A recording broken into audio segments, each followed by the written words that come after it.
এই মুহূর্তে নজর রাখি ফলতায়। বিরতির আগে যে কথা আপনাদেরকে বলছিলাম, দেখুন ফলতায় বিগত যে কটা নির্বাচন হয়েছে সেই নির্বাচনে কেউ উৎসবের মেজাজে পার্টিসিপেট করেছেন সেটা দেখা যায়নি, কিন্তু এবার করছেন। আর তাই সকাল থেকে একটা অন্যরকম ছবি দেখতে পাচ্ছি, সেলিব্রেশন। যে কথা বিরতির আগে আপনাদেরকে বলছিলাম যে ফলতায় এই মুহূর্তে বিজেপি নাম্বার 1, গণনা শুরু থেকেই যা আমরা দেখতে পাচ্ছি নাম্বার 1 বিজেপি, এবং সেখানে দাঁড়িয়ে তৃণমূল কিনা 4th পজিশনে। এখন কথা বলবো, প্রতিনিধি অর্পণ রয়েছেন সঙ্গে। অর্পণ,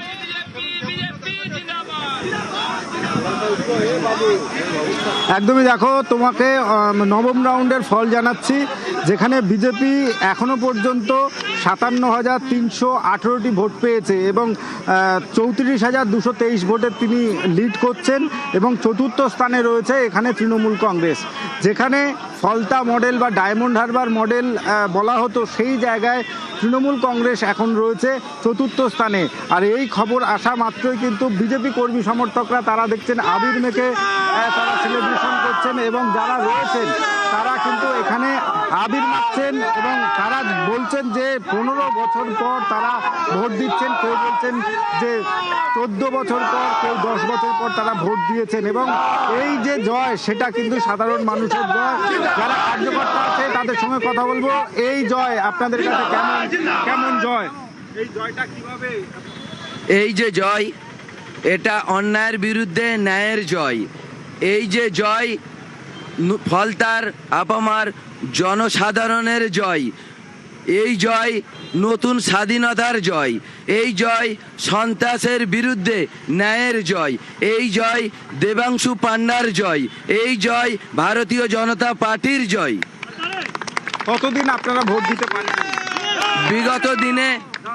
বিগত 15 বছরে এই জাহাঙ্গীর খান নামক কুলাঙ্গারের অত্যাচারে ফলতা জনগণ 15 বছর ধরে কোনো রকম নিজের ইচ্ছায় ফলতার আপামার জনসাধারণ ভোট দিতে পারেনি।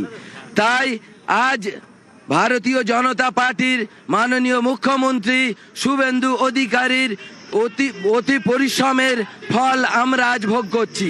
সেই ফলের বিনিময়ে আজ আমরা বাংলা থেকে সন্ত্রাস মুক্ত করতে পেরেছি এবং জাহাঙ্গীর খানের মতো ক্রিমিনালকে সন্ন্যাসে পাঠিয়ে দিয়েছি এবং ফলতার জনসাধারণ আজ শান্তির উল্লাস, আনন্দের উল্লাসে মেতে উঠে আজ ফলতায় ভোট দিয়েছে এবং সেখানে ভোটও হয়েছে। উৎসবের আমেজেই সেখানে কাউন্টিংও চলছে।